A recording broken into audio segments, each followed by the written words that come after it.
இந்த நாளில் தனித்திரு என்கிற ஒரு வார்த்தையை கொண்டு கர்த்தருடைய ஆவியானவர் நம்மத்திலே இடைப்படுவாராக. தனித்திரு, தனிமை, தனிமைப்படுத்தப்படுதல் என்கிற வார்த்தையெல்லாம் நம்ம கேட்டிருக்கிறோம். அதாவது லோன்லினஸ், ஐசோலேஷன், தனிமைப்படுத்தப்படுதல், குவாரண்டைன், ரொம்ப கேள்விப்பட்ட ஒரு வார்த்தை இல்லையா? கொரோனா நாட்களிலே தனிமைப்படுத்தப்பட்ட ஒரு ஒரு காரியம் நடந்து கொண்டே இருந்தது. அநேகர் மொத்தத்திலே அவரவர் வீட்டுக்குள்ளே அடைக்கப்பட்டிருந்தோம். இப்படி ஒரு தனிமைப்படுத்தப்படுதல், இந்த காரியங்கள் மிகவும் அது ஒரு வருத்தப்படுத்துகிற, அந்த மாதிரி ஒரு பயப்படுத்துகிற ஒரு வார்த்தை. தனிமை என்றாலே விரும்பத்தகாத ஒரு வார்த்தை என்று தான் நாம் சொல்ல முடியும். ஆனால் அது வாழ்க்கையில் ஒவ்வொரு சூழ்நிலைகளிலே தனிமை என்பது வரதான் செய்கிறது. தனிமை உண்டு. சிலருக்கு அநேக காலங்கள் தனிமையில் கடந்து செல்ல வேண்டியது இருக்கிறது. சிலர் ஒரு குறிப்பிட்ட காலம், இல்லை ஒரு நாளில் ஒரு சிறு பகுதி என்று பல விதங்களிலே தனிமைப்படுத்தப்படுகிறது.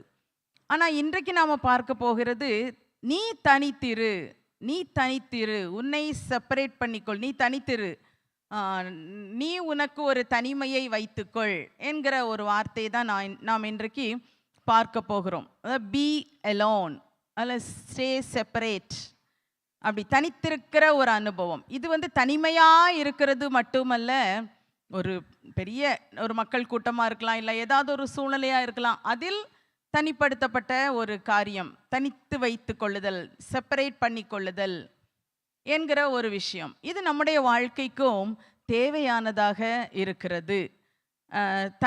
தனிமை என்று சொல்லும்போது உங்களுக்கு அப்போ தனிமையாக இருக்கிறது நல்லது, தனியாக இருக்கணும். ஏன்னா சிலருடைய உள்ளத்திலே தனிமையாக இருப்பது ரொம்ப பிரியமான விஷயம். ஒரு சிலருடைய வாழ்க்கையிலே அவர்கள் கவலை, பாரங்கள், பல சோர்வான சூழ்நிலைகள், இழப்பு இப்படிலாம் இருக்கும்போது, என்னை விட்டுருங்க, நான் தனியாக இருந்துடுறேன், நான் தனிமையாக இருந்துடுறேன், நான் தனியாக இருக்க விடுங்க, யாரும் என்கிட்ட பேச வேண்டாம், யாரும் என்னோட இருக்க வேண்டாம் என்று சொல்லுகிறத நீங்கள் கேட்டிருப்பீங்க. ஒருவேளை உங்களில் கூட யாராவது அப்படி சொல்லி இருக்கலாம். அப்படி தனிமையை விரும்புகிற ஒரு அனுபவம், அந்த தனிமை நல்லதில்லை. நம் தனிமையாக இருக்கணும். தனியாக இருக்கும்போது சில காரியங்கள் சிந்திக்க, தியானிக்க, ஆண்டவரோடு பேச எல்லாவற்றுக்கும் பிரயோஜனம்.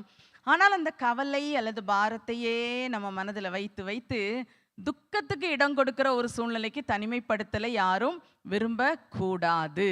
அது ஆண்டவருக்கு பிரியமானதில்லை. அப்படி தனிமைப்படுத்தப்பட்டால், இல்லை அப்படி நம்மை தனிப்படுத்தி கொண்டோமானால் துக்கத்தில் அமிழ்ந்து போகிற ஒரு நிலைமை தான் உண்டாகும். எனவே நல்ல விஷயங்களுக்காக, நல்ல காரியங்களுக்காக, தெய்வீக காரியங்களுக்காக, அல்லது நம்முடைய ஆத்மீக பிரயோஜனத்துக்காக, பக்தி விருத்திக்கு ஏதுவாக, நன்மையான காரியத்துக்காக, பரிசுத்தத்துக்காக இப்படி நம்மை தனிமைப்படுத்துவது என்பது மிகவும் ஆசீர்வாதமானது. சில நேரம் நம்மையும் நாம் தனிமைப்படுத்தி கொள்ளுகிறோம்,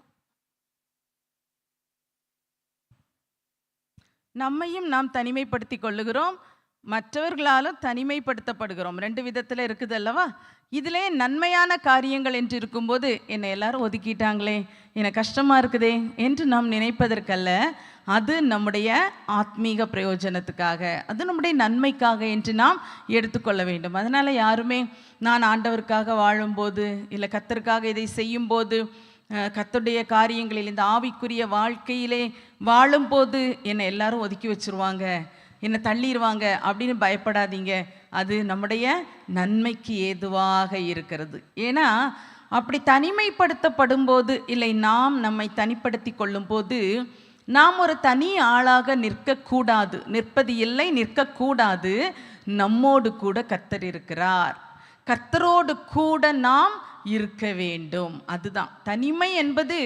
ஒரு மனுஷர்களை விட்டு, மனுஷ சமூகத்தை விட்டு, எப்போது மனுஷரோடு பேசி, எப்போது மனுஷரோடு பழகிக்கொண்டு, எப்போது ஒரு மனுஷ சஞ்சாரத்துக்குள்ளே இருந்து கொண்டு இருப்போம் என்றால், கர்த்தரோடு இசைந்து வாழுவது என்பது அது நடக்காத முடியாத ஒரு காரியம். ஏனென்றால் நம் ஆண்டவரோடு கூட தனிப்பட்ட விதத்தில் செலவு பண்ண வேண்டிய நேரங்களும் நமக்கு இருக்கிறது.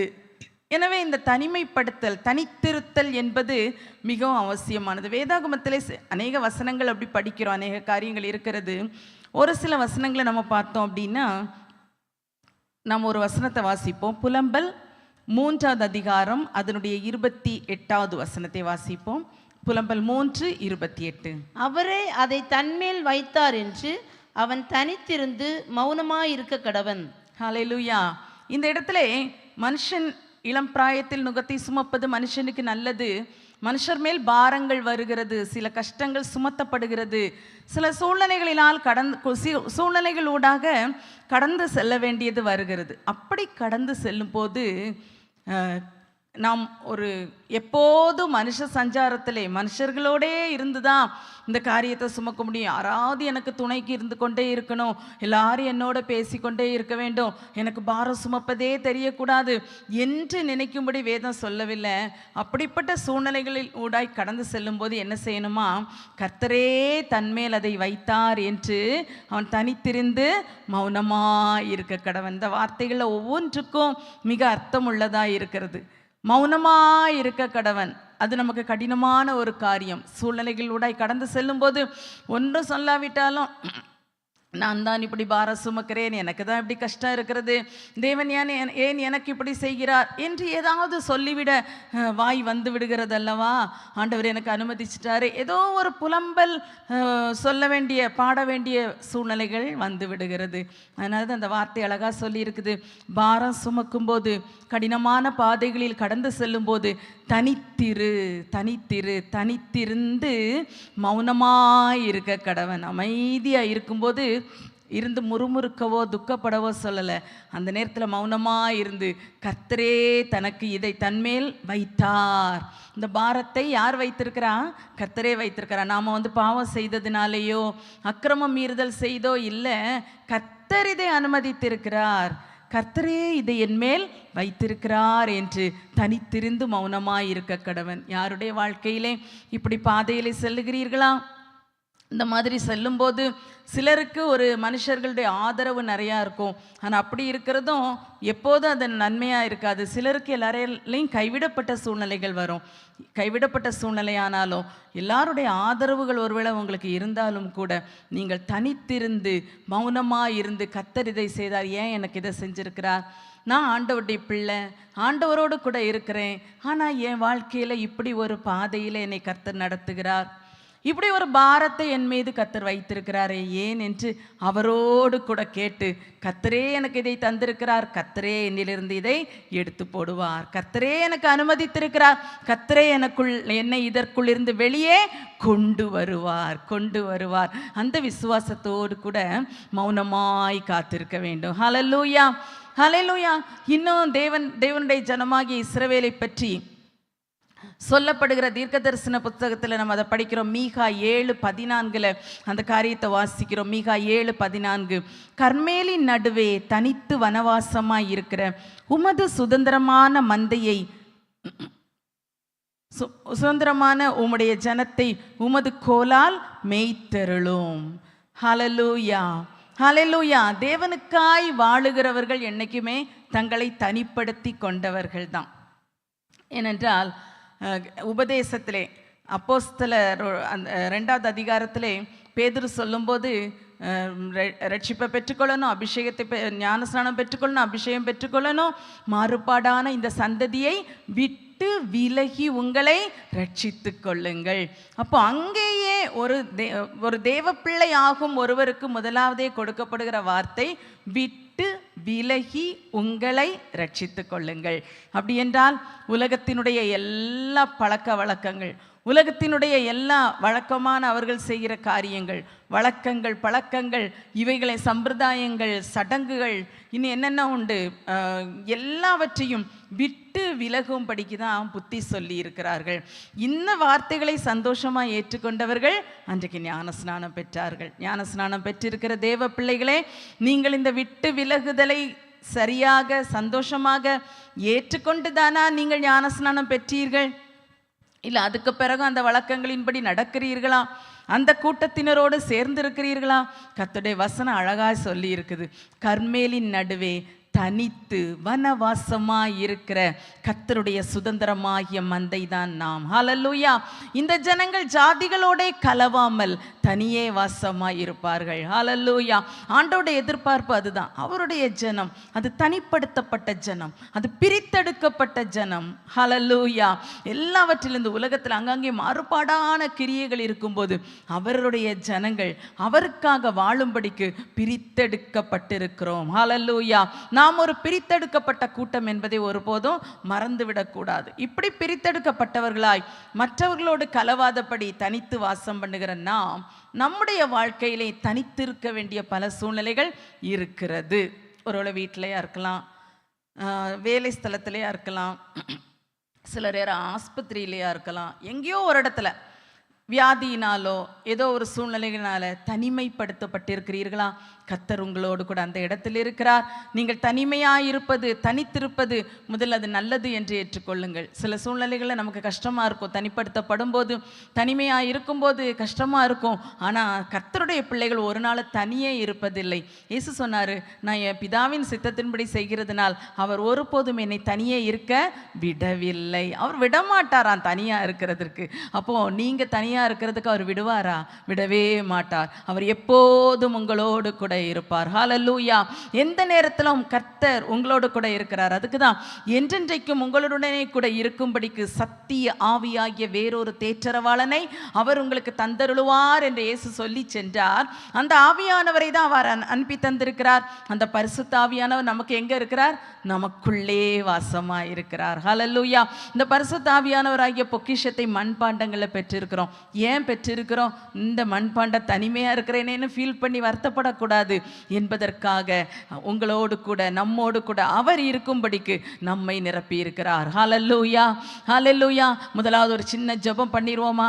யாரெல்லாம் தனிமையா இருக்கிறேன்னு வருத்தத்தோட இருக்கிறீங்க, வருத்தத்தோட வந்தீங்களா? நான் தனிமையா இருக்கிறேன். ஒருவேளை உங்க வீட்டில் 2-3 பேர் இருக்கலாம். எத்தனை பேர் இருந்தாலும் உங்களுக்காக, உங்களுடைய காரியத்துக்காக உதவி செய்யவோ, உங்களுக்காக பேசவோ, உங்களுக்காக செய்யவோ ஒருவருமே இருக்க மாட்டார்கள். அல்லது சில நேரம் எல்லாராலையும் விடப்பட்டு தனிமையாக நீங்கள் அந்த வீட்டுக்குள்ளே இருக்கலாம், தனிமையாக அந்த சூழ்நிலையில் இருக்கலாம். எப்படி இருக்கட்டும், ஆண்டவரை நோக்கி பார்ப்போமா? அவரை நோக்கி பார்த்து விசுவாசத்தோடு சொல்லுங்க, அப்பா நான் தனிமையாக இல்லை. சொல்ல முடியுதா வாய் திறந்து? நான் தனியாக இருக்கிறேன்னு இவ்வளோ நாள் நினச்சிட்டு இருந்தேன், ஆனால் நான் தனிமையாக இல்லைப்பா. நீர் என்னோடு கூட இருக்கிறீர். தேவரீர் என்னோடு கூட இருக்கிறீர். உமது கோலும் உமது தடியும் என்னை தேற்றும். உமது கோலும் உமது தடியும் என்னை தேற்றும். ஹல்லேலூயா. என்னை அமர்ந்த தண்ணீர்கள் அண்டையில் கொண்டு போய் விடுகிறவர், என்னை பசும்புல் மேய்ச்சல் காட்டுகிறவர், மேய்க்கிறவர். ஆமேன், ஆமேன். நீர் என்னோடு கூட இருக்கிறீரப்பா. வாய் திறந்து சொல்லி பார்ப்போமே. நீர் என்னோடு கூட இருக்கிறீர் ஆண்டவரே.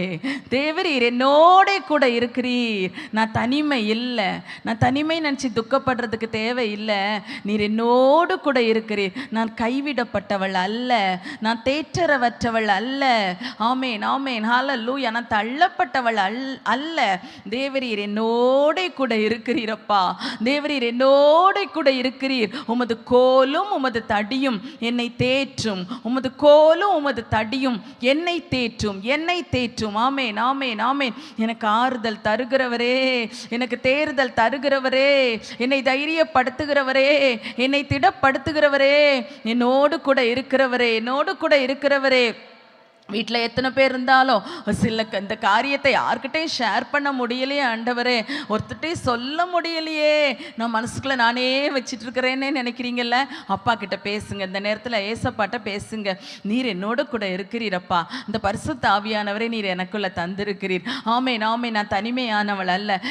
என் காரியம் இப்படி இருக்குது ஆண்டவரே, நான் இப்படி ஒரு சூழ்நிலையில் இருக்கிறேன் அப்பா, இருக்கிறேன். நான் பயந்து இருக்கிறேன் ஆண்டவரே, நான் திகைத்து போய் இருக்கிறேன் ஆண்டவரே, நான் கலங்கி இருக்கிறேன் ஆண்டவரே, நான் ரொம்ப சந்தேகத்தோட இருக்கிறேன் ஆண்டவரே.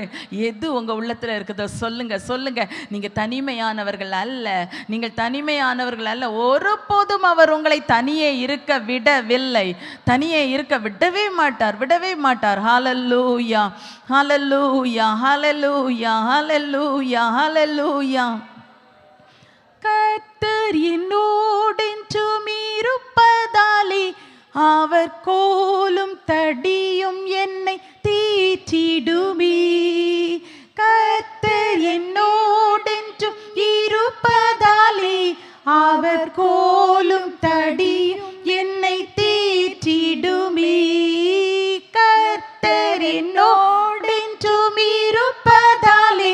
அவர் கோலும் தடியும் என்னை தேற்றிடுமே.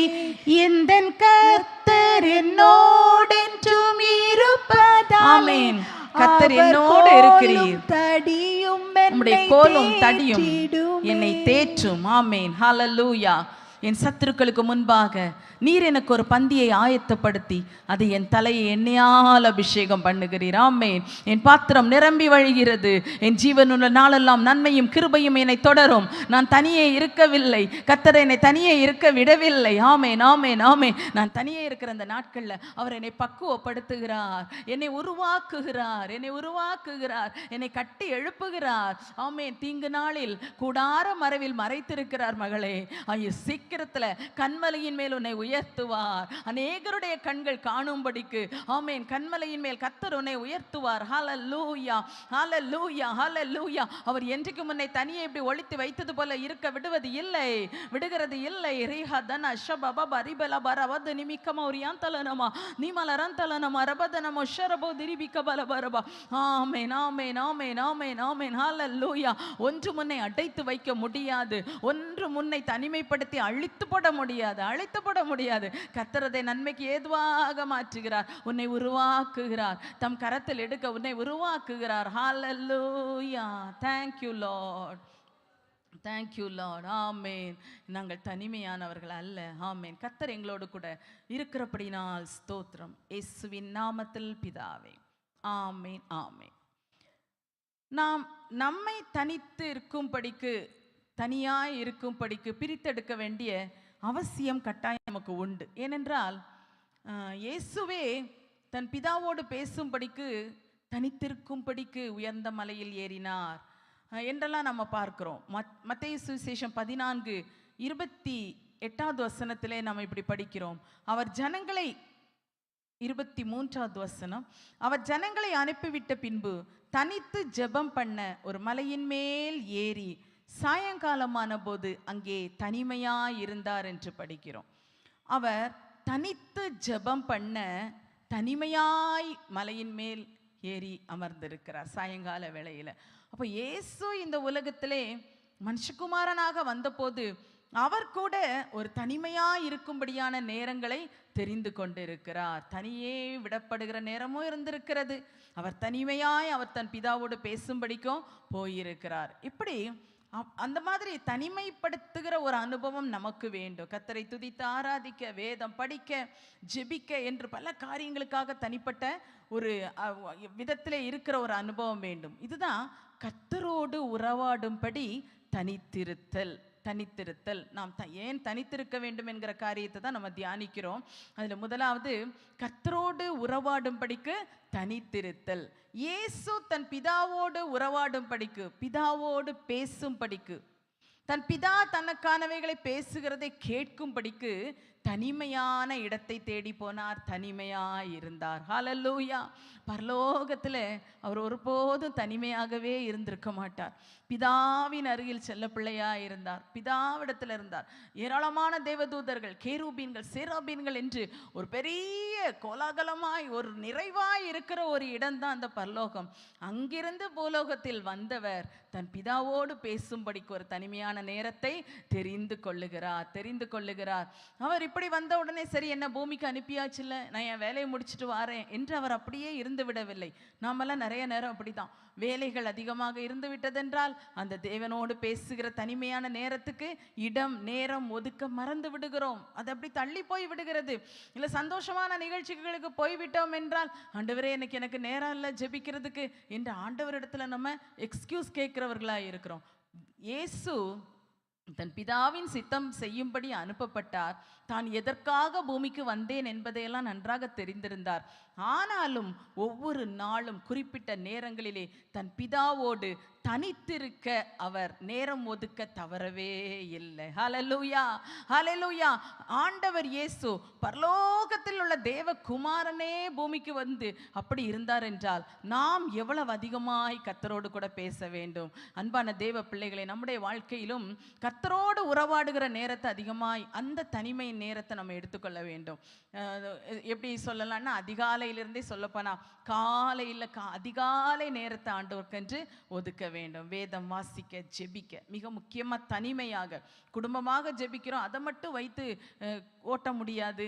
தனிமையாய் வேதம் படிக்கவும் ஜெபிக்கவும் கட்டாயமாக சமயத்தை ஒதுக்க வேண்டும். அதற்கான ஒரு இடத்துல ரெகுலராக அந்த சமூகத்தில் கொஞ்சம் வசனங்களை வாசிக்கணும், ஜெபிக்க வேண்டும். இதில் நம்ம தவறக்கூடாது. பகல் நேரத்திலே நமக்கு நேரம் எப்படி இருக்கிறதோ அதை வைத்து கட்டாயமாக வீடுகளில் இருக்கிறவர்கள் என்றால் கட்டாயம் ஒரு நேரத்தை ஒதுக்கி ஆக வேண்டும். அதே போல் மாலை அல்லது இரவு நேரத்தில், இரவு நம்ம படுக்கைக்கு செல்லும் முன்பதாக, அந்த கடைசி இரவின் படுக்கிற அந்த நேரத்துக்கு முன்பாக அப்போதும் ஆண்டவரோடு கூட பேசுகிற நேரம், இப்படி நேரத்தை நியமிக்க வேண்டும். நான் ஒரு நாளில் எவ்வளோ நேரம் இருக்குதோ அவ்வளோ நேரம் அந்தந்த நேரமெல்லாம் ஜெபிப்பேன், நேரம் கிடைக்கும் போதெல்லாம் ஜெபிப்பேன், நேரம் கிடைக்கும் போதெல்லாம் பைபிள் படிப்பேன் என்று சொன்னால் அது ஒரு சரியான விஷயம் ஆகாது. ஒவ்வொரு நாளும் குறிப்பிட்ட நேரம் வைத்து வீட்டில் உள்ளவர்களுக்கு உணவு கொடுக்குறோம், நாமும் ஓரளவுக்கு அதை எடுத்துக்கொள்ளுகிறோம். இதுக்கெல்லாம் நாம் நேரம் குறித்திருக்கும் போது ஏன் நம்மை உண்டாக்கின கர்த்தரோடு உறவாட நேரம் குறிக்க தவறிவிடுகிறோம்? அன்பான தேவ பிள்ளைகளே, நம்முடைய வாழ்க்கையிலே கர்த்தரோடு உறவாடுவதற்காக தனித்திருக்கிற நேரத்தை நாம் நிச்சயமாக நியமித்து கொள்ள வேண்டும். அதுபோல் பகலில் சில கொஞ்சம் வேலையெல்லாம் முடிப்போம். காலை நேரத்தில் பிள்ளைகளை ஸ்கூலுக்கு அனுப்ப, இல்லை அவசரமான காலை நேர வேலைகள், மதியத்துக்கான சில ஆயத்தங்கள் ஏதோ செய்யலாம், சில சமையலெல்லாம் முடிச்சிருவீங்க. முடித்து விட்டு அதற்கப்புறம் கொஞ்சம் நேரம் அந்த வேலையை முடித்தோடனே கொஞ்சம் ஒரு களைப்பாக இருக்கிறோம், அப்படி இருக்கும். திரும்ப தொடர்ந்து செய்யாமல் அந்த அவசரமான வேலைகள் முடித்து இனி நம்ம அடுத்தது கொஞ்சம் செய்யலாம் அப்படின்னு அடுத்து உள்ள நேரத்துக்கு இடையில கொஞ்சம் அமர்ந்திருந்து அப்படியே ஆண்டவரை பாடி மகிமைப்படுத்தி ஆராதித்து துதிக்கிற ஒரு அனுபவம் வேணும். சில நேரத்தில் சில குறிப்பிட்ட காரியத்தை வைத்திருப்போம், இதுக்காக ஜெபிக்க வேண்டும் என்று, அப்படி ஜெபிக்கலாம். ஆனால் என்றைக்கும் அப்படி செய்யாதபடி அந்த நேரத்தை கொஞ்சம் கர்த்தரை பாடி மகிமைப்படுத்த, அன்னைக்கு அது அதிகமும் தனிமையாக தான் வீடுகளில் இருப்பீங்க. இல்லை சில நேரம் யாரும் இருந்தாலும் பரவாயில்ல, ஒரு தனிமையான இடத்தை எடுத்துக்கோங்க. மொத்தமே வீட்டில் தனிமையாக இருந்தீங்கன்னா வீட்டில் எல்லா பக்கமும் போய் நடந்து நடந்து நடந்து நல்ல ஸ்தோத்திரம் பண்ணி கொஞ்சம் அந்நிய பாஷை பேசி நல்ல துதிக்கிற, கர்த்தரை துதித்து உயர்த்துகிற பாடல்கள், அப்போ அழுகை பாடல்கள்லாம் பாடாதீங்க, நல்ல துதிக்கிற பாடல், கர்த்தரை மகிமைப்படுத்துகிற சந்தோஷமான பாடல்களை பாடி நம்முடைய வீட்டை தேவ மகிமையினால் நிரப்ப வேண்டும். ஹல்லேலூயா, ஹல்லேலூயா. இப்படி கர்த்தரோடு உறவாடுகிறதற்கான நேரங்களை செலவு பண்ணணும். அதே போல பகிர்ந்து கொள்ளுதல் அது ரொம்ப முக்கியமானது. விண்ணப்பங்களை ஏறெடுக்கிறோம், துதிக்கிறோம், ஸ்தோத்தரிக்கிறோம், எல்லாம் செய்கிறோம். பகிர்ந்து கொள்ளுவது என்பது மிக முக்கியமான நேரம். அப்படின்னா என்ன அர்த்தம்? நம்முடைய காரியங்கள் எல்லாம் ஆண்டவர்கிட்ட சொல்லுகிறோம், ஷேர் பண்ணுவது. அது அந்த இரவு நேரத்தில் வைத்து கொண்டால் மிக நன்றாக இருக்கும். படுக்கைக்கு செல்லும் முன்பதாக அதில் படுக்கையில் அமர்ந்திருந்தே இந்த காலையிலிருந்து நாம் என்னென்ன செய்தோம், நமக்கு என்னென்ன நடந்தது, யார் யார் என்னென்ன சொன்னார்கள், ஓரளவுக்கு நமக்கு ஞாபகம் இருக்கும். சொல்லும்போதே சில நேரம் முன்னால் நடந்ததுன்னு பின்னாடி ஞாபகம் வரும். எல்லாவற்றையும் ஆண்டவரிடத்துல ஷேர் பண்ண வேண்டும், பகிர்ந்து கொள்ள வேண்டும், அவர்கிட்ட எல்லாம் சொல்லணும். அவர் அமைதியாக இருந்து கேட்பார். ஹல்லேலூயா. இந்த அவசர கால நாட்களில் உங்களுக்கு ஏதாவது கஷ்டம் இருக்குதுன்னு உங்கள் வீட்டில் உங்கள் புருஷன்ட்டையோ இல்லை உங்கள் பிள்ளைகள்கிட்டையோ இல்லை உங்களுக்கு பிரியமான யார்கிட்டையோ சொல்லும்போது அவங்க ரொம்ப நேரம் கேட்டுட்டு இருக்க மாட்டாங்க. கேட்குறாங்களா ரொம்ப நேரம்? இல்லைல்ல. உடனே அவங்க என்ன சொல்லுவாங்க, எனக்கும் இப்படி தான் இருக்குது. சிலர் சொல்லுவாங்க, சீக்கிரமாக சுருக்கமாக சொல்லிடுங்க, எனக்கு கொஞ்சம் வேலை இருக்குது, அவசரமாக போக வேண்டியது இருக்குது. பிள்ளைகள்கிட்ட சொல்லி பாருங்க, ஐயோ எனக்கு அது படிக்கணும் இது படிக்கணும், நீங்கள் போட்டு ஏதாவது சொல்லிகிட்டு இருக்கீங்களே அப்படின்ட்டுருவாங்க. நம்மிடத்தில் முந்தி காலத்தில் பிள்ளைகளெல்லாம் ஸ்கூலுக்கு அனுப்பிட்டு இந்த அம்மாமாரெலாம் வீடுகளில் இருக்கவங்க என்ன செய்வாங்க, ஹஸ்பண்டு வேலைக்கு போயிடுவாங்க. வீடுகள்லாம் இப்போ மாதிரி காம்பவுண்டெல்லாம் ரொம்ப கிடையாதுல்ல, அடுத்தடுத்து வாசப்படிகள் இருக்கும். எல்லா வாசப்படியிலையும் என்ன செய்வாங்க, அம்மாமார் உட்காந்துருப்பாங்க. இங்கே அப்படி உட்கார மாட்டாங்களோ, உட்காருவாங்க. இல்லை ஒருத்தர் வீட்டுக்கு ஒருத்தர் போயிடுவாங்க. ஏதோ இப்போ அதெல்லாம் இல்லை. இப்போ என்ன, ஃபோனில் எல்லாம் நடக்குது. அன்னைக்கு ஒருத்தர் முகம் பார்த்து, அதுக்கு பேரே பாடு பேசுதல். திருநெல்வேலி மாவட்டத்தில் அப்படி சொல்லுவாங்க, பாடு பேசுறது. அப்போ சாயங்காலம் ஸ்கூல் விட்டு பிள்ளைகள் வராங்க அப்படின்னா தான் இவங்க பாடு பேசுகிறத முடிச்சுட்டு போவாங்க. இல்லை அதிகமாக சில நேரம் பகல் நேரத்தில் வச்சுக்குவாங்க. எப்படியோ மற்றவர்களோடு பாடு பேசுகிற ஒரு அனுபவம் ஒவ்வொருத்தருக்குள்ளே இருக்குது. ஆனால் இன்னைக்கு பாடு பேச நேரமும் இல்லை, பாட கேட்கறதுக்கு நேரமும் இல்லை, பிரியமும் இல்லை. ஏன்னா நினைப்பாங்க, எனக்கே இருக்கிற பிரச்சனை தலையை பிச்சுட்டு போகுது, நான் இனி இவங்க பிரச்சனையை கேட்கவா அப்படின்னு நினைப்பாங்க. அன்பான தெய்வ பிள்ளைகளை, மனுஷர்கள் அப்படி தான் இருப்பாங்க. அவங்களுக்கு அவ்வளோதான் கெப்பாசிட்டி, அவ்வளோதான் கொள்ளளவு, இவ்வளோதான் எடுக்க முடியும். அவங்க பாரத்தையே அவங்களால சுமக்க முடியல. பிறர் பாரத்தை சுமப்பது கஷ்டம்தான். எல்லா பாரத்தையும் சுமக்க அவர் ஒருவர், ஆண்டவர் இயேசு ஒருவர் நமக்கென்று இருக்கிறார். ஹல்லேலூயா, ஹல்லேலூயா. அவர் தான் நம்முடைய பாரங்களை சுமக்கிறவர். எந்த பாரத்தை கொண்டு வைங்க, எவ்வளோ சின்னதானாலும் சரி. யார்கிட்டயாவது பேசும்போது ஒரு விஷயத்த சொன்னால், இதுக்கே நீங்கள் இவ்வளோ கஷ்டப்படுறீங்களா, நான் எவ்வளோ கஷ்டப்படுறேன் தெரியுமா அப்படின்ட்டுருவாங்க. அப்போ நம்ம உள்ள எப்படி இருக்கும், எரிகிற கொஞ்சம் பக்குன்னு எரிகிற திரியையும் அப்படி உடச்சி போட்ட மாதிரி ரொம்ப மனசுக்கு சோர்வாக மாறிடும். ஆனால் ஆண்டவர் அப்படி சொல்கிறதில்ல. அவர் எவ்வளவோ பாடுகளை ஏற்றார். அவர் இந்த உலகத்தின் எல்லாருடைய பாவங்கள், பாரங்கள், பாடுகள், துக்கங்கள், சாபங்கள், வேதனைகள் எல்லாவற்றையும் சுமந்து தீர்த்து விட்டார். அவருக்கு எல்லாம் எப்படி இருக்குன்னு தெரியும்.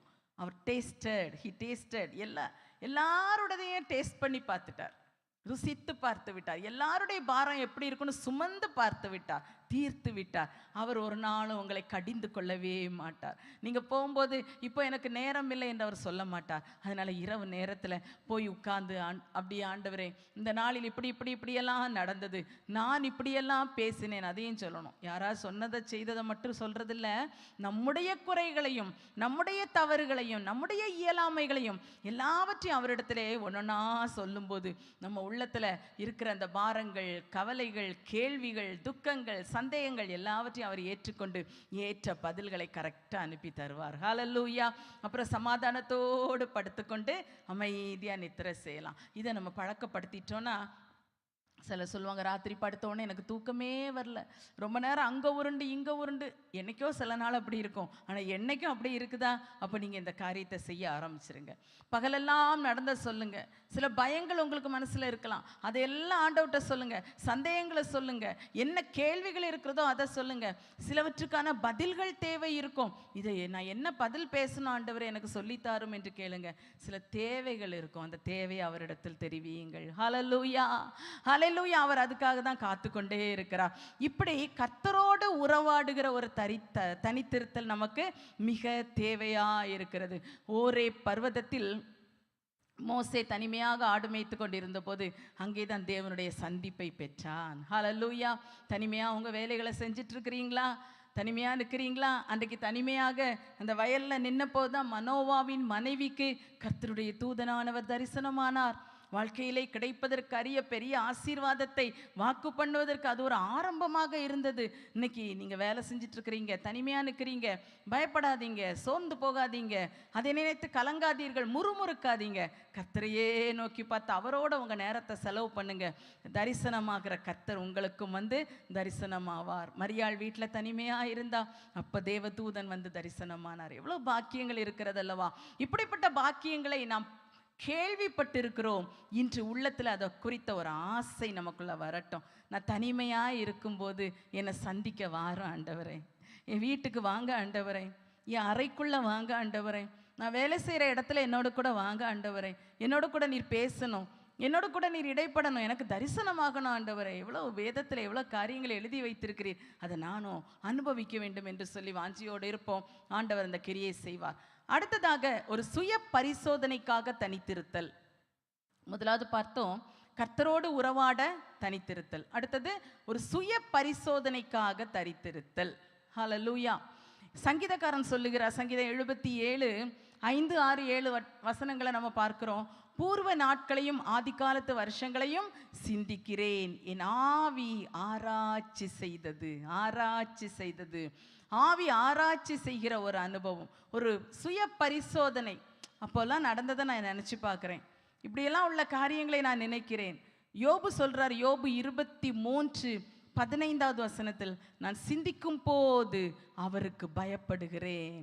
வாழ்க்கையின் காரியங்களை பார்க்கும்போது, சிந்திக்கும் போது, அதை குறித்து ஒரு ஆராய்ச்சி செய்யும் போது நான் ஆண்டவரை குறித்து பயப்படுகிறேன் என்று சொல்லுகிறார். அன்பான தேவ பிள்ளைகளே, நாம் நம்மை சுய பரிசோதனை செய்ய வேண்டும் என்பது ஆண்டவருடைய கட்டளை. நம்மை நாமே நிதானித்து அறிந்தால் நாம் நியாயம் தீர்க்கப்படும். 1 கொரிந்தியர் 11:31 இந்த வசனத்தை படிக்கிறோம். கர்த்தருடைய பந்தி ஆராதனையில் இந்த வசனம் வாசிக்கப்படுகிறது. நமக்கு தெரியும், நம்மை நாமே நிதானித்து அறிந்தால் நாம் நியாயம் தீர்க்கப்படும். அப்போ நம்மை நிதானித்து அறிகிற ஒரு காரியத்துக்காக நாம் கொஞ்சம் தனிமையாக இருக்கணும். தனிமையாக இருக்கணும். பார்த்தீங்களா, நம்ம எல்லாரோட இருந்தால் நம்முடைய காரியம் நமக்கு ஒன்றும் புரியாது. நம்ம பாட்டுக்கு நமக்கு வந்தபடி பேசிக்கொண்டே இருப்போம், நாம் நினைக்கிறபடி நடந்து கொண்டே இருப்போம், செய்து கொண்டே இருப்போம். அப்படியே போய்கொண்டு இருக்கும்போது ஒரு பிரேக் இருக்காது, எதுவுமே இருக்காது. நம்மை பார்க்கிறவர்களுக்கு இவங்க என்ன பேசுகிறாங்க, இவங்க என்ன செய்கிறாங்க, இது இப்படி செய்யக்கூடாது அல்லவா என்று இருக்கும். நீதிமொழிகள் 18:17 படிக்கிறோம், அயலான் வந்து அவனை பரிசோதிக்கிறான். அயலான் வந்து மற்றவர்கள் சோதிக்கிறார்கள் என்றால் வந்து நம்மை இது பண்ணுறதில்ல, அவங்க பார்க்குறாங்க எப்படி இருக்கிறாங்க, எப்படி நடக்கிறாங்க, என்ன பேசுகிறாங்க, செயல்பாடு எப்படி இருக்கிறது என்பதை மற்றவர்கள் பார்க்கிறார்களாம். ஆனால் ஆவியை பெற்ற தேவ ஜனமே, பரிசுத்தாவி நமக்குள் இருக்கிறதுனால், ஆவியானவரை நாம் பெற்றிருக்கிறதுனால், ஆவியை பெற்றவர்கள் மற்றவர்களால் நிதானித்து அறியப்பட கூடாது, முடியாது. அப்படிதானே நம்ம படிக்கிறோம். காற்று எங்கே போகுது வருது அப்படிங்கிறது தெரியாது. இது மாதிரி தான் பரிசுத்தாவியை பெற்றிருக்கிற நம்முடைய வாழ்க்கைக்குள்ள ஆவியானவர் நம்மை நடத்துகிறதுனால் ஆச்சரியப்படத்தக்க விதமாய் தேவனுடைய நீதி நியாயத்திலே, கர்த்தருடைய வழிகளிலே கர்த்தர் நம்மை நடத்தி வருகிறார். மற்றவங்களுக்கு அதை பிரித்து எடுக்க முடியாது நம்மை குறித்து பார்க்கும்போது.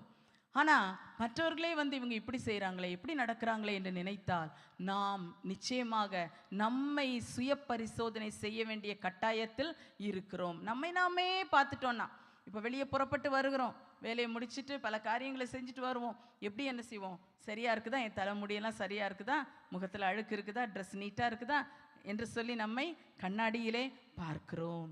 அப்போ நமக்கு கண்ணாடி எது? கர்த்தர் நமக்கு தந்திருக்கிற இந்த பரிசுத்த வேதாகமம் தான் நமக்கு கண்ணாடி.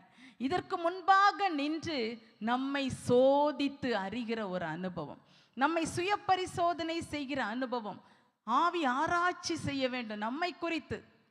நான் எப்படி இருக்கிறேன், இன்னைக்கு ஆண்டவர் இயேசு வருவாரானால் நான் அவரோடு கூட போவேனா, நான் எடுத்துக்கொள்ளப்பட முடியுமா, என் வாழ்க்கை அவருக்கு பிரியமாக இருக்கிறதா, நான் பேசுகிற வார்த்தைகள் அவருக்கு பிரியம்தானா, என் வார்த்தைகளினால் அவருடைய நாமம் மகிமைப்படுகிறதா, இல்லை அவருடைய நாமத்துக்கு மகிமை குறைச்சல் வருகிறதா, மற்றவர்கள் இடரல் அடைகிறார்களா, இல்லை என்னை குறித்து என் வார்த்தைகளை குறித்து கேட்டு என் வாழ்க்கையை பார்த்து அவர்கள் இப்படித்தான் ஆண்டவருக்கு பிரியமாக வாழ வேண்டும் என்று அவர்களும் வாழ முயற்சிக்கிறார்களா, எப்படி இருக்கிறது, என்னுடைய நிலைமை எப்படி இருக்கிறது என்பதை நாம் சுய பரிசோதனை செய்து கொள்ள வேண்டும். ஹல்லேலூயா.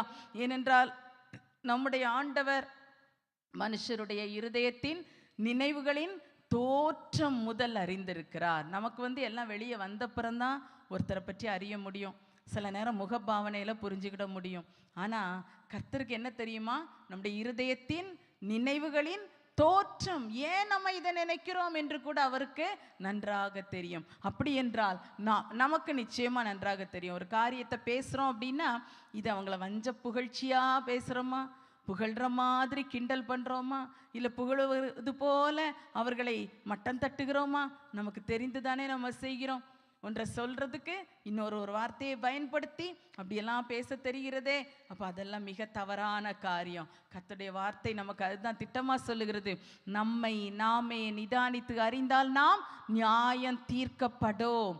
நாம் நியாயம் தீர்க்கப்படாமல், குற்றஞ்சாட்டப்படாமல், தண்டனைக்குள் அகப்படாமல் இருக்க வேண்டும் என்றால் நம்மை நாமே நிதானித்து அறிந்து நம்முடைய தவறுகளை எல்லாம் கண்டுபிடிக்கும் போது அது ஆண்டவர் சமூகத்தில் கேட்கணும். சிலதுலெல்லாம் நம்மால் ஜெயிக்கவே முடியாது. சில காரியங்கள் கர்த்தர் நமக்கு தந்திருக்கிற ஆவியின் பலத்தினால் நம்ம சில தீர்மானங்களை எடுக்கும்போது சிலவற்றை செய்ய முற்படுகிறோம், ஆண்டவர் அது கிருபை தந்து நடத்துகிறார். சிலவற்றில் எளிதாக ஜெயிக்கவே முடியவில்லை, சில காரியங்களில் வெற்றி பெறவே முடியவில்லை. கொஞ்ச நாள் அப்படி போகுது, பிற நம்மை அறியாமலே வழுகி அதிலிருந்து விழுந்து விடுகிறோம் அல்லவா. அப்போ அப்படி காரியங்களெல்லாம் ஆண்டவர்கிட்ட சொல்லணும். அது எப்போ நமக்கு சொல்ல முடியும், கண்டுபிடிச்சாதான் சொல்ல முடியும்.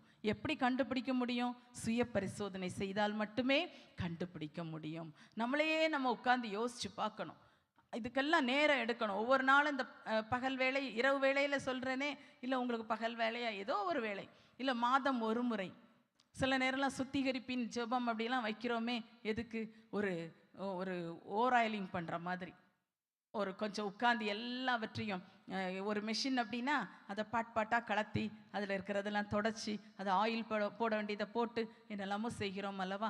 ஒரு தையல் மிஷினுக்கே இப்படியெல்லாம் செய்கிறோன்னா இந்த ஜீவனுள்ள தேவனுக்கென்று உருவாக்கப்பட்ட இந்த மனுஷ சரீரத்துக்கு, இந்த ஆவி ஆத்துமாவுக்கு நம்ம எவ்வளவோ செய்ய வேண்டியது இருக்கிறது அல்லவா? சுய பரிசோதனை முக்கியம், மாதம் ஒரு முறை.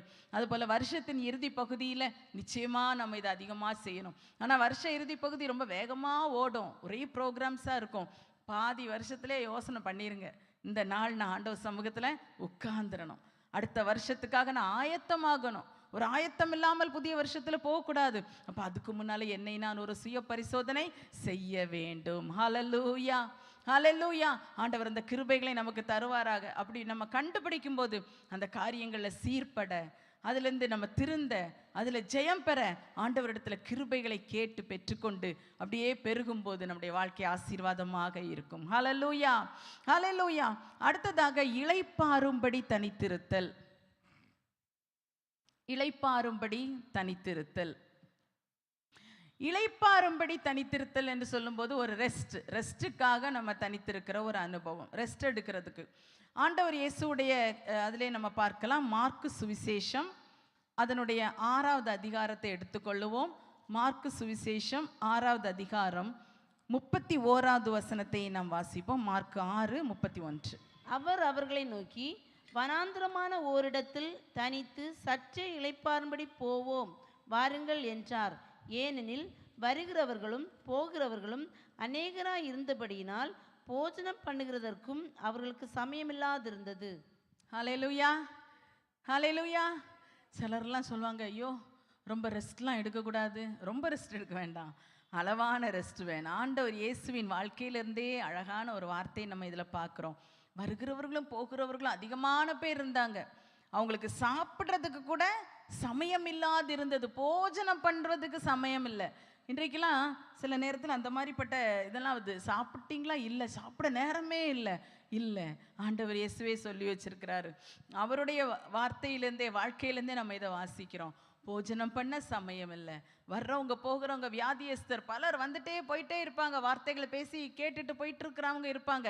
இதன் மத்தியில் இப்படி ரொம்ப ரொம்ப பிஸி ஷெட்யூலாக இருக்கும்போது ஆண்டவர் இயேசு வனாந்திரமான ஒரு இடத்துக்கு போவோம் வாருங்கள் என்று சொல்லி தம்முடைய சீஷர்களை அழைக்கிறார். ஹல்லேலூயா. சற்றே தனித்து இருக்கும்படி, தனித்து சற்றே இளைப்பாறும்படி. அழகான ஒரு வார்த்தை இல்லை? தனியாக இருக்கணும், கொஞ்சம் இளைப்பாறணும், கொஞ்சம் ரெஸ்ட் எடுக்கணும். இப்படி ஒரு காரியத்துக்காக ஆண்டவர் இயேசு அழைக்கிறார்.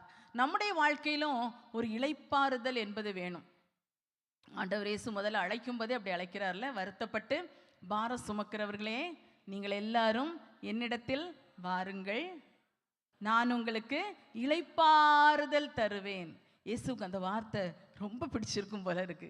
இளைப்பாறுதல் தருகிறவர் அவர். இதில் சொல்றாரு, நமக்கு கொஞ்சம் இளைப்பாறுதல் வேணும், கொஞ்சம் ரெஸ்ட் வேணும், வாங்க தனித்திருக்கும்படி கொஞ்சம் ரெஸ்ட் எடுக்கும்படிக்கு வனாந்தரமான ஒரு இடத்துக்கு போவோம். இந்த இளைப்பாறுதல் என்று சொல்லுவது முழுவதுமாக தூங்கி இளைப்பாறுகிற ஒரு அனுபவம் இருக்குது. நல்ல தூக்கம் வேணும் இல்லையா சரீரத்துக்கு, அந்த குறிப்பிட்ட தூக்க நேரத்தை நல்ல தூங்கி எடுப்பது தான் அது இளைப்பாறுதல். அது ஒரு இளைப்பாறுதல். அடுத்தது சில நேரத்தில் அமைதியாக கொஞ்சம் உட்காருவது. நின்று நிறைய நேரம் வேலை செஞ்சிட்டோம், கொஞ்ச நேரம் உட்காருவது. இயேசு இந்த இடத்துல ஜனங்கள் கூட்டம் மிகுதி, சாப்பிடுவதற்கு நேரம் இல்லை, கொஞ்சம் இளைப்பாறும்படி போவோம். அப்போ அதிகமான ஜனக்கூட்டத்தோட எப்போதும் ஆட்களோடே பழகி இருந்து விட்டு, ஆட்களோடே சஞ்சரித்து விட்டு எப்பவும் ஒரு சந்தடியான ஒரு சிச்சுவேஷன், அதிலிருந்து சற்றே இளைப்பாறும்படி நாம் போவோம் என்று அவர் சொன்னார். அப்போ அப்படி ஒரு இளைப்பாறுதல், எப்போ ஜனக்கூட்டத்துக்குள்ளே இருக்காம கொஞ்ச நேரம் தனிமையாக இருப்பது. அந்த தனிமையாக இருப்பதுன்னு நான் சொல்றது எல்லாத்துலேயுமே கர்த்தரோடு இருக்கிற அனுபவம் தான். எங்கேயும் தனிமையாக இருக்கிறது அப்படிங்கிறது அப்படி ரொம்ப வெறுமையாக இருக்கிறதை நான் சொல்லவில்லை. வெறுமையாக நிச்சயமாக இருக்க முடியாது.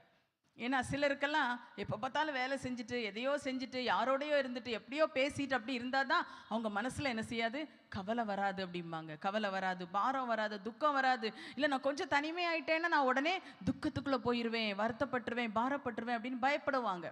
ஆனால் ஆண்டவர் இந்த இடத்துல நமக்கு சொல்லுகிறார், எப்போவுமே அப்படி இல்லை, நீ என்னோடு கூட கொஞ்சம் தனித்து இரு, நீ கொஞ்சம் ரெஸ்ட் எடு, தூங்குகிற நேரத்தையும் நான் இதில் சொல்கிறேன், முதலாவது சொல்லியிருக்கிறேன். அடுத்தது கொஞ்சம் அமைதியாக உட்கார்ந்துருக்கும் போது, அந்த உட்கார்ந்துருக்கும் போது வேறு எண்ணங்கள் நம்ம வந்து அமிழ்த்தி விடும் முன்பதாக கர்த்தரை தியானிக்க ஆரம்பிச்சிடணும். தனிமையாக இருந்தால் எப்படியுமே யாருக்கும் மனதில் ஏதோ சிந்தனை வரும். ஒன்றில் கோபம், வருத்தம், கசப்பு, எரிச்சல், பொறாமை ஏதாவது வந்துடும். இல்லைன்னா கவலை, பாரம், சோர்வு ஏதோ வந்து நம்ம அழுத்திடும். என்னவோ ஒரு காரியம் நடக்கும். எல்லாருக்கும் சந்தோஷத்தை தான் சிந்திக்கிறேன் முதல்லன்னு அது ஏதோ ஒரு சிலர் இருப்பார்களா இருக்கலாம். ஆனால் அதிகபட்சம் துக்கத்தையும் பல காரியங்களையும் எதிர்மறையான எண்ணங்கள் தான் மனதில் வருது. ஏதோ நடக்காத காரியம் ஞாபகத்தில் வந்துடும். இனி என்ன நடக்க போகுதோ என்ற ஒரு பயம் வந்துடும். இந்த பயம் வந்ததென்றால் ஐயோ, மனுஷனுடைய வாழ்க்கை அவ்வளோ பயங்கரமாக மாறி போகும். அந்த காரியம் நடக்குதோ இல்லையோ, நடந்ததோ இல்லையோ, நடக்க போகுதோ இல்லையோ, இவர்களுடைய பயமே இவர்களை அப்படி ஒரு கவலை, அப்படி ஒரு பயங்கரத்துக்குள் இருப்பதாக அமிழ்த்தி விடுகிறது. ஒருவராலையும் தூக்கி எடுக்க முடியாது. சில வியாதியஸ்தர்களுடைய வாழ்க்கையில் இந்த மாதிரி வர்றதை நம்ம பார்க்கலாம். ஏதோ ஒரு மெடிக்கல் ரிப்போர்ட், ஒரு வார்த்தை, சிலர் வந்து தைரியமாக இருப்பாங்க, பலருக்கு சொல்லப்படுகிறது இல்லை. ஒருவேளை சிலருக்கு தெரிந்து விட்டதென்றால் அந்த வியாதியின் கொடுமை ஒருவேளை அவ்வளோ அதிகமாக இல்லாவிட்டாலும் இவர்கள் மனதில் இருக்கிற பயமே அந்த வியாதியின் ஆழத்துக்குள் இவர்களை இழுத்து சென்று விடும். அந்த மாதிரி நம்ம பார்க்குறோம். அன்பான தேவ பிள்ளைகளை, ஆண்டவர் இயேசு அதுக்கு தான் நமக்கு இந்த ஆலோசனையை கொடுக்கிறார். நீ இளைப்பாறும்படி சற்றே தனித்திரு. தனியாக அமர்ந்திருந்து அப்படியே கர்த்தரை தியானிக்கலாம். அதுதான் மிக மேன்மையானது. சில நேரம் சில மாற்று வேலைகளை செய்யலாம். எப்போவும் ஒரே வேலைகளை செஞ்சுட்டு இருக்கிறோம். சரி, கொஞ்சம் இந்த சமையல் வேலைகள் இதெல்லாம் கொஞ்சம் அப்படி ஓரளவுக்கு முடிச்சுட்டு அப்படியே நம்முடைய செடியெல்லாம் ஒன்று பார்ப்போம். ஒரு மாற்று வேலை, இந்த மீனுக்கெல்லாம் கொஞ்சம் சாப்பாடு போடுவோம். ஒரு சின்ன சேஞ்ச் ஆஃப் ஒர்க், இதுவும் ஒரு இளைப்பாறுதல். இல்லை ஏதோ ஒரு புக் எடுத்து படிச்சுட்டு இருக்கிறோம், கர்த்தருடைய வேதத்தை படிக்கிறோம், இல்லை நல்ல ஆவிக்குரிய புத்தகங்கள் இருக்கிறது, அந்த மாதிரி புக்கு படிக்கிறோம். ஏதோ ஒன்று, இல்லை நல்ல பாடல் கேட்கலாம், கர்த்தரை மகிமைப்படுத்துகிற பாடல்கள் பாடுகிறோம். இந்த இளைப்பாற வேண்டிய நேரத்தில் அழகாக ஒரு பாடலை போட்டு விடலாம், நல்ல ஒரு தேவ செய்தியை போட்டு கேட்கலாம். ஏதோ ஒன்று கொஞ்சம் இளைப்பாறும்படி சற்றே தனித்திருங்கள். ஹல்லேலூயா. வாழ்க்கையில் அது வேணும். இல்லைன்னா எப்பவும் நம்ம ரொம்ப அவசரமான மனநிலையிலே இருந்து கொண்டு இருப்போம் என்றால் நம்முடைய வாழ்க்கை மிகவும், சரீரம் மிகவும் பாதிக்கப்பட்டு போகும். பிரியமானவர்களே, ஆண்டவர் இயேசு மனுஷகுமாரனாக இந்த உலகத்துக்கு வந்தபோது அதுதான் அவர் ஒவ்வொரு காரியத்திலையும் நமக்கு அடிச்சுவட்டை அழகாக மாதிரியாய் வைத்திருக்கிறார். சற்றே தனித்திருந்து இளைப்பாறும்படி சற்றே அப்புறம் போவோம், கொஞ்சம் அந்த பக்கம் போவோம். ஆனால் அதுக்கப்புறம் ஜனங்கள் விடலை, அது ரெண்டாவது விஷயம். ஆனால் ஆண்டவர் அப்படி ஒரு வார்த்தை அழகா சொல்லி வைத்திருக்கிறார். இந்த இளைப்பாறுதல் மனதுக்கு மிகவும் தேவையா இருக்கிறது. இது மனதுக்கு ரொம்ப தேவை, சரீரத்துக்கும் தேவைதான். ஏதோ ஒரு மாற்று வேலையை செய்வதானாலும் சரி, அமர்ந்திருந்து கர்த்தரை தியானிப்பதானாலும் சரி, ஏதோ ஒரு புத்தகத்தை படிப்பதோ, இல்லை நல்லா படுத்திருந்து உறங்குவதானாலும் சரி, எந்த விதமான ஒரு இளைப்பாறுதலும் வாழ்க்கையில் நமக்கு தேவையா இருக்கிறது. அந்த கிருபை நமக்கு தருவாராக. இந்த வார்த்தைகளெல்லாம் கேட்கும்போது கர்த்தர் இவைகளை நமக்கு தருகிறார் என்றால் நம்முடைய வாழ்க்கையை கொஞ்சம் யோசிச்சு பார்க்கணும். நீங்கள் வீட்டுக்கு போன அப்புறம் உங்கள் வாழ்க்கை நிலைமை எப்படி இருக்குது, என்னென்ன செய்கிறீங்க, எப்போ உங்களுக்கு இளைப்பாறுதல் வச்சிருக்கிறீங்க, எப்போ கர்த்தரோட கூட இடைப்படுறீங்க, எப்போ ஆண்டவரோட பேசுகிறீர்கள், எப்போ உங்களை குறித்து கொஞ்சம் யோசிச்சு பார்க்குறீங்க. நான் எப்படி இருக்கிறேன், நான் என்ன நிலைமையில இருக்கிறேன், என் வாழ்க்கை எப்படி இருக்குதுன்னு சுய பரிசோதனை செய்ய எனக்கு நேரம் என்ன வச்சிருக்கிறேன், இதெல்லாம் நம்ம உட்கார்ந்து யோசிச்சு ஒரு மனதளவிலையாவது, இல்லை எழுதுகிறவர்கள் ஒரு எழுதி பார்த்தாவது ஒரு யோசனை பண்ணிட்டீங்கன்னா ஓரளவு வாழ்க்கையை சீர்படுத்துவது நமக்கு எளிதாக இருக்கும்.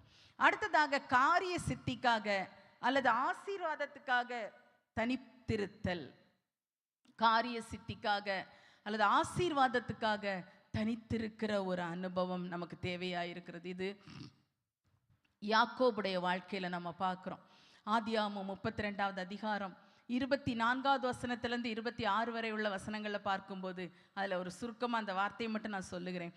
யாக்கோபு பிந்தி தனித்திருந்தான். எல்லாவற்றையும் அக்கறைப்படுத்தி எல்லா காரியங்களையும் முடித்து எல்லாரையும் அந்த பக்கம் அக்கறைக்கு அனுப்பிட்டு அப்புறம் இவர் பிந்தி தனித்திருக்கிற ஒரு அனுபவம் நமக்கு நன்றாக இது தெரியும். எல்லா ஆசீர்வாதமும் இவருக்கு கைவர வரும், ஆனால் அனுபவிக்க முடியாது. அப்பாவுடைய ஆசீர்வாதம் வந்துருச்சு, ஆனால் அடுத்த நிமிஷமே அண்ணனுடைய மிரட்டல், பயமுறுத்துதல் வந்துருச்சு. அடுத்தது அங்கேருந்து தகப்பனுடைய ஆசீர்வாதத்தை பெற முடியாமல் போயிட்டான். அண்ணனின் கொலை மிரட்டலுக்கு பயந்து போயாச்சு. மாமனார் வீட்டுக்கு போனான். சரி, அங்கே போய் ஒரு மனைவி கிடைத்தாள் என்று அவன் நினைத்தான்னா மாமா ஏமாற்றி விட்டுட்டார். சொன்னதை விட்டு வேற ஒன்று கொடுத்துட்டார். எவ்வளோ பெரிய ஏமாற்றம்! அதுவும் அவருக்கு கிடைக்கல. சம்பாதிக்கிறேன் நல்லா சம்பாதிக்கிறேன்னு நினைச்சாலும் அங்க ஒரு பக்கம் பார்த்தா மாமாவுடைய முகம், மைத்துனர்களுடைய முகம் வேறுபடுகிறது. அவங்களுக்கெல்லாம் ரொம்ப கஷ்டமா இருக்கு இவனை பார்க்கும்போது.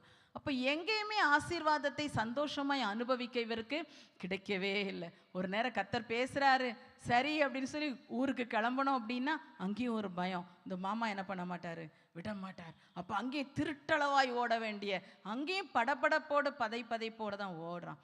ஓடி ஓடி ஓடி ஓடி பெற்றுக்கொண்ட ஒன்றையும் சந்தோஷமாக அனுபவிக்க கொடுத்து வைக்காத ஒரு பயங்கரமான சூழ்நிலை. இப்போது இவனுக்கு ஒரு ஆசீர்வாதம் வேணும். என்ன? அதுக்காக தான், அதுதான் அந்த இடத்துல நடக்குது. இவன் தனிமையா இருக்கிறான், தனித்திருந்தான், பிந்தி தனித்திருந்தான். அப்போது ஒருத்தர் வந்து பொழுது விடியும் வரை இவனோட கூட போராடுகிறார். இவனும் சும்மா இருக்கல, போராடுகிறான், விடவில்லை. அவர் சொல்றார், பொழுது விடிய போகிறது, என்னை விட்டு நான் போறேன். இல்லை, நான் விட மாட்டேன். என்னை ஆசீர்வதித்தால் வெளியே உம்மை போக விடேன். ஹல்லேலூயா, ஹல்லேலூயா. யாருடைய வாழ்க்கையில எத்தனையோ காரியங்கள் நான் நினைச்ச மாதிரி சக்சஸா எனக்கு வந்துட்டே இருந்தது. ஆனா ஒண்ணுமே என் கையில நிக்கல, ஒன்றுமே எனக்கு சரியாக அனுபவிக்க கிடைக்கல. நான் நினைக்கிற மாதிரி எனக்கு அது கரெக்டா வந்து கிடைக்கலையே, காரிய சித்தி உண்டாகவில்லையே, எனக்கு அதுல சந்தோஷம் இல்லையே என்று நினைக்கிறீர்களா? இன்னைக்கு ஆண்டவர் பாதத்தை பிடிக்கணும், தனித்திருந்து பிடிக்க வேண்டும். ஹல்லேலூயா. ஒரு போராட்டத்துக்காக தனித்திருக்க வேண்டிய நேரத்தை ஒதுக்கி கொள்ளுங்க. உபவாசம், ஒரு நேரமாவது ஆகாரத்தை ஒதுக்கி வைத்துவிட்டு, என்ன காரியத்தில் சித்தி இல்லையோ, ஆசீர்வாதம் இல்லையோ, நடக்கவில்லையோ, வெற்றி இல்லையோ, அதுக்காக ஆண்டவர் சமூகத்தில் ஆண்டவரை பிடிக்கணும். ஆண்டவரை பிடிக்கும்போது அவன் கேட்ட உடனே சும்மா ஒன்றும் கொடுத்துடல. உன் பேர் என்னன்னு கேட்டார். ஆண்டவர் குறித்து வச்சிருக்கார். ஒரு நாள் அப்பாவை ஏமாத்திட்டு வாங்கினியே, அன்னைக்கு பேரை தப்பா சொன்னல, மாற்றி சொன்னல அப்படின்லாம் ஆண்டவர் வச்சிருப்பார் மனசில். இது மாதிரி நம்மளை பற்றியும் சில காரியங்கள் ஆண்டவர்கிட்ட ரெக்கார்டு இருக்கும். நம்ம தான் ஆசீர்வாதம் நிலைக்கல, கிடைக்கல, அதை அனுபவிக்க முடியவில்லை, காரிய சித்தி இல்லை, எல்லாம் நல்லா தான் இருக்குது. ஆனால் கடைசியில் பார்த்தா எல்லாம் எம்டியாக இருக்குதே, எனக்கு சக்ஸஸ் ஆகலையே, எல்லாம் நல்லா உயர்ந்து வந்தது, இந்த இடத்துல வந்தோடனே ஸ்டாப் ஆயிடுச்சே அப்படிலாம் வருத்தத்தோடு இருக்கீங்கல்ல. ஆண்டவர்கிட்ட வந்து பிடிங்க. சில நேரம் பிடிக்கிறீங்க, ஆண்டவர் இதை செய்யும் தாரும் என்று எத்தனையோ நாள் உபவாசம்லாம் பண்ணிட்டீங்க. ஆனால் உங்களிடத்துல ஆண்டவர் ஒரு கேள்வியை கேட்குறாரு. அந்த கேள்வி உங்களுக்கு காதில் விழலையா அப்படின்னு தெரியல. யாக்கோபுகிட்ட கேட்டார், உன் பெயர் என்ன? உன் பேர் என்ன? கரெக்டாக சொன்னான், என் பேர் யாக்கோபு. இன்னைக்கு அப்பாட்ட சொன்ன மாதிரி மாற்றி சொல்லலை. அந்த தந்திரமெல்லாம் அதோட போயிடுச்சு. யாக்கோபு. ஆண்டவர் சொன்னார், இனி உன் பேர் யாக்கோபு இல்லை, இஸ்ரவேல் என்னப்படும். இஸ்ரவேல் என்னப்படும். நீ தேவனோட மனுஷரோட போராடி மேற்கொண்டாயே. அவ்வளவு அழகா அவனுக்கு சொல்லி அவன் வாழ்க்கையில் ஒரு பிரகாசத்தை கட்டளையிட்டார். சூரியன் உதயமாயிற்று. ஹல்லேலூயா. அன்னைக்கு நாட்டில் மட்டும் சூரியன் உதயமாகலை, யாக்கோபுடைய வாழ்க்கையிலும் சூரியன் உதயமாயிற்று. ஹல்லேலூயா, ஹல்லேலூயா. அன்பான தேவ பிள்ளைகளே, இன்றைக்கு இருளான ஒரு வாழ்க்கையில வாழ்ந்துட்டு இருக்கிறீங்களா? அஸ்தமனமானது போல உணர்கிறீர்களா? ஆண்டவருடைய பாதத்தை ஒரு ராக்காலத்தில் பிடிக்கலாமே, ஒரு நாளில் அமர்ந்து பிடிக்கலாமே. என்கிட்ட என்ன தப்பு இருக்கு ஆண்டவரே? ஏன் இந்த தடை? ஏன் இந்த தடை? நானே இந்த ஆசீர்வாதத்துக்கு தடையா இருக்கிறேனா? இல்லை ஏதாவது தடை இருக்குதா? நான் இல்லைன்னா ஏதாவது காரியங்களை நிறைவேற்ற வேண்டுமா என்று தேவனிடத்தில் கேட்கும்படி, காரிய சித்தி உண்டாகும்படிக்கு தனித்திருக்கும் நேரத்தை குறித்து கொள்ளுங்கள். ஆண்டவர் பேச வேண்டும் என்று எதிர்பார்க்கிறோம், ஆண்டவர் செய்ய வேண்டும் என்று எதிர்பார்க்கிறோம். அவர் பேசுவதை கேட்கிறோமா? அதற்கு கீழ்ப்படுகிறோமா? அர்ப்பணிக்கிறோமா? சில நேரம் காலதாமதம் பண்ணுவோம், அதெல்லாம் கொஞ்ச நாள் கழிச்சு ஆண்டவரே. அப்போ அவரும் சொல்லுவார், அதுவும் கொஞ்ச நாள் கழிச்சு மகளே. ஆண்டவர் அப்படி நம்ம சொல்லக்கூடாது. அவர் ஒரு காரியத்தை உணர்த்துகிறார் என்றால், அவர் ஒன்றை எதிர்பார்க்கிறார் என்றால், அதில் ஒரு நிமிட நொடி பொழுது கூட தாமதிக்காமல் அதை உடனே நிறைவேற்ற வேண்டும். யாக்கோபு உடனே சொன்னான், ஏன்னா பொழுது விடுகிறது, அவரும் போக வேண்டுமே, தாமதிக்கவே இல்லை. என் பேர் யாக்கோபு. இன்றைக்கு எத்தனை பேர் அப்படி உண்மையான மனதோட நம்ம ஆண்டவரிடத்துல சொல்ல இருக்கிறோம்? கண்களை மூடி ஆண்டவரை நோக்கி பார்ப்போமா? ஹல்லேலூயா. அவன் போராடி மேற்கொண்டவனானான், பெயர் மாற்றம் பெற்றவனானான், ஆசீர்வதிக்கப்பட்டவனானான். ஹல்லேலூயா.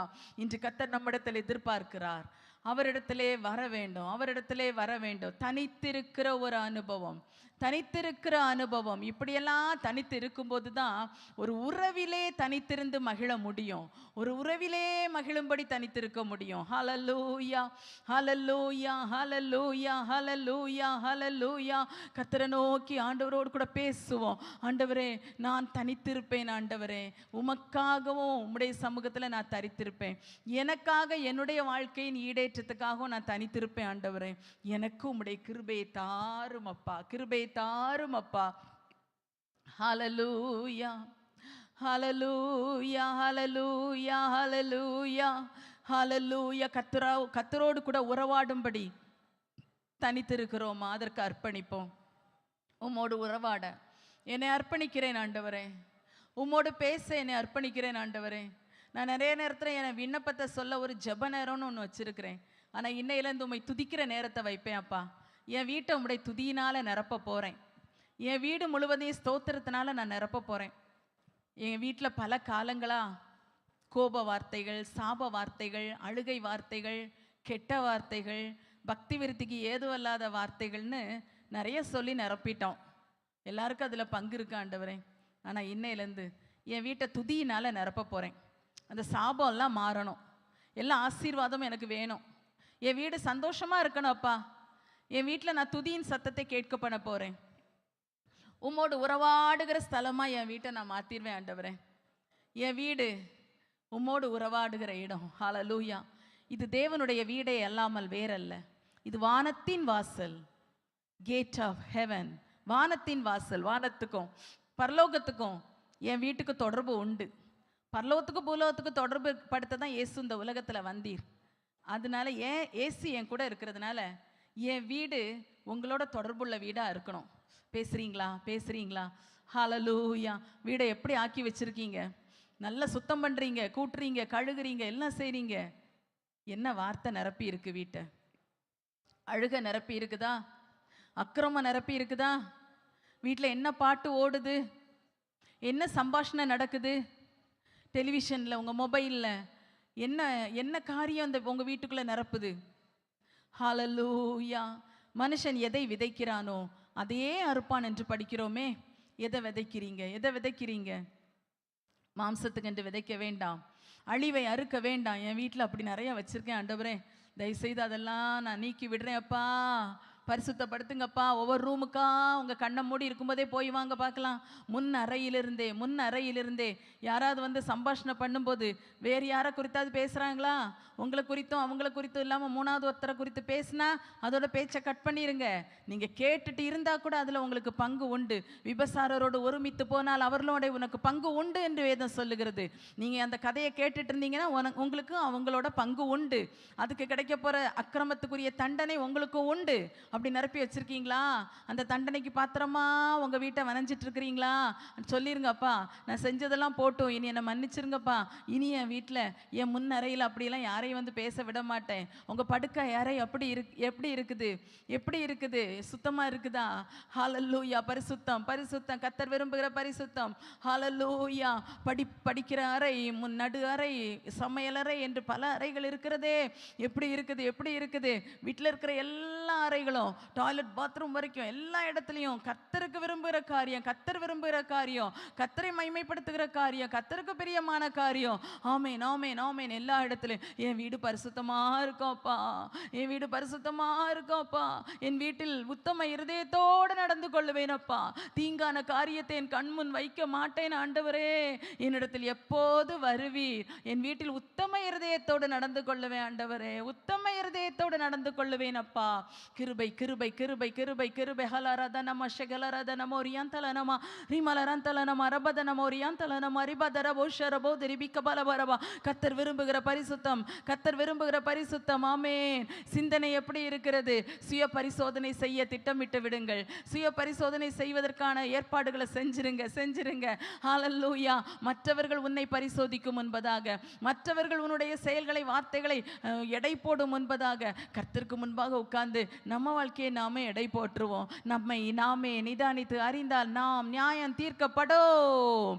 ஹalleluya ஹalleluya ஹalleluya ஹalleluya ஹalleluya. Thank you Lord, thank you Lord, thank you Lord. அப்பா எனக்கு ஒரு இளைப்பாறுதலே இல்லை, நான் ரெஸ்ட் இல்லாமல் வேலை செய்கிறேன், இல்லை ரெஸ்ட் இல்லாமல் உழைக்கிறேன்னு வருத்தப்படுறீங்களா?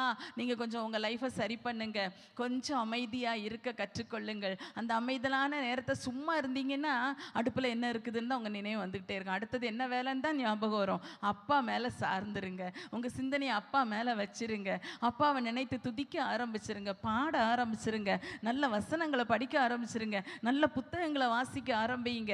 ஆமேன் ஆமேன் ஆமேன். கிருபை உண்டாவதாக, உம் ஜனத்தின் மேலே தேவன் அருளுகிற இளைப்பாறுதல் உண்டாவதாக, இளைப்பாறுதல் உண்டாவதாக. என்னிடத்தில் வாருங்கள், என்னிடத்தில் கற்றுக்கொள்ளுங்கள், நான் உங்களுக்கு இளைப்பாறுதல் தருவேன் என்று சொன்னா அவர்கிட்ட வந்து படித்து கொள்ளுவோம், கற்றுக்கொள்ளுவோம், கற்றுக்கொள்ளுவோம். Thank you lord, thank you lord. ஒரு மன அமைதி, மன இளைப்பாறுதல். ஹalleluya, thank you lord. Amen amen amen. கிருபை உண்டாவதாக, கிருபை உண்டாவதாக. காரிய சித்தி உண்டாகட்டும் ஆண்டவரே. காரிய சித்திக்காக தனித்திருக்கிற அனுபவத்தை தாரும். ஆசீர்வாதத்தை சுதந்திரித்துக் கொள்ளும்படி தனித்திருந்து தேவனோடு பேசி, அப்பா குறைகள் குற்றங்களை கண்டுபிடித்து தேவனுடைய இரக்கத்தை பெற உதவி செய்யுங்கப்பா. அவைகளை அறிக்கை செய்து விட்டுவிட அந்த தடைகள் மாற்றப்பட்டு நன்மைகளை பெற்றுக்கொள்ள கிருபை தாரும், கிருபை தாரும். ஹalleluya ஹalleluya ஹalleluya ஹalleluya. இந்த நேரத்தில் பரிசுத்த ஆவியிலே நிறைந்து அந்நிய பாஷைகளை பேசி ஆமென் தேவனோடு கூட பேசுவோம் பேசுவோம். ஆமென் ஹalleluya. தேவன் கிருபை தருவாராக. நமக்கு அருளி இருக்கிற பரிசுத்த ஆவியினாலே ஆமென் தேவனுடைய பலன் நமக்குள்ள வந்திருக்கிறது. அந்த பலன் இந்த வார்த்தைகளின்படி அவருக்காக வாழும்படிக்கு நம்மை பக்குவப்படுத்துவதாக, பலப்படுத்துவதாக. தெய்பாதர அதனமோ ஷபரபௌ திரிபிகமோ ரியாந்தலனமா தூமலரந்தலனமா ரபதனமோ ஷீரபௌ ரியாலபலபா ரிபிரிபிரிபி கபௌரியாந்தலரபா ரேலராதனமோரியாந்தலனமா ரபதனமோரியாந்தலரபா. Glory to God, glory to God, glory to God, glory to God. Amen amen amen amen. கிருபை உண்டாவதாக, கிருபை உண்டாவதாக, கிருபை உண்டாவதாக. தேவ பலன் உண்டாவதாக, தேவ பலன் உண்டாவதாக. ஆமென் ஆமென் ஆமென் ஆமென். இயேசுவின் மேலே சார்ந்து கொண்டு, நேசன் மேலே சார்ந்து கொண்டு ஆமென் ஆமென் வாழுகிற வாழ்க்கை, அவர் மேலே சார்ந்து கொண்டு வாழுகிற வாழ்க்கை. ஆமென் ஹalleluya. என் புறாவோ என் உத்தமியோ ஒருத்தி என்று அவர் சொல்லத்தக்க விதத்திலே அவரோடு அந்த தனிமையில் உறவாடுகிற அனுபவம் பெருகுவதாக, பெருகுவதாக, பெருகுவதாக, பெருகுவதாக, பெருகுவதாக. ஆமென் ஹalleluya. கரங்களை தட்டி கர்த்தரை மகிமைப்படுத்துவோம். ஸ்தோத்திரம் ஸ்தோத்திரம் ஸ்தோத்திரம் ஸ்தோத்திரம். எங்கள் பரிசுத்தமுள்ள நல்ல தகப்பனே, அப்பா இந்த பகல் வேளையிலே உம்முடைய பாதத்திலே வர, உம்முடைய வார்த்தைகளை தியானிக்க நீர் தந்த கிருபைக்காய் ஸ்தோத்திரம் அப்பா. அப்பா நாங்கள் தனித்திருக்கிற ஒரு அனுபவத்தை இந்த நாட்களிலே அதிகமாய் வைத்துக்கொள்ளக்கூடிய கிருபை தாரும். நானும் என் ஆண்டவரும் என்கிற அனுபவத்திலே அதிகமாய் காணப்பட கர்த்தருக்கு கிருபை தாரும். அது எங்களுடைய ஆத்துமாவையும் எங்கள் சரீரத்தையும் எங்கள் ஆவியையும் உமக்குள்ளாக உயிர்ப்பித்து பலப்படுத்தி நடத்தும் அல்லவா. நீர் எவ்வளவாய் அழகாய் எழுதி வைத்திருக்கிறீர் ஆண்டவரே. இவைகளை நாங்கள் அனுபவித்து உமக்காய் வாழ கர்த்தருக்கு கிருபை தருவீராக. அப்பா உம்முடைய உறவிலே மகிழும்படி அதிகமாய் தனித்திருக்கிற அனுபவத்திலே எங்களுக்கு தந்து எங்களை நடத்தும் அப்பா. என் புறாவோ என் உத்தமியோ ஒருத்தி என்று சொன்னீரே, அந்த நிலைமைக்கு நாங்கள் இன்னும் உயர்ந்து வர எங்களுக்கு கிருபை தருவீராக அப்பா. உம்முடைய கிருபையினால் எங்களை நிரப்ப வேண்டும் என்று ஜெபிக்கிறோம். உம்முடைய வார்த்தைகளை கேட்ட உம்முடைய பிள்ளைகளை இந்த பாதையிலே இன்னும் ஆழமாக, இன்னும் நல்ல முறையில் நடத்த வேண்டும் என்று நாங்கள் கெஞ்சுகிறோம் அப்பா.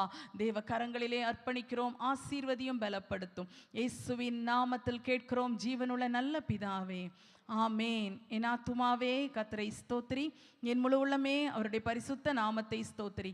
என் ஆத்துமாவே கர்த்தரை ஸ்தோத்திரி, அவர் செய்த சகல உபகாரங்களை மறவாதே.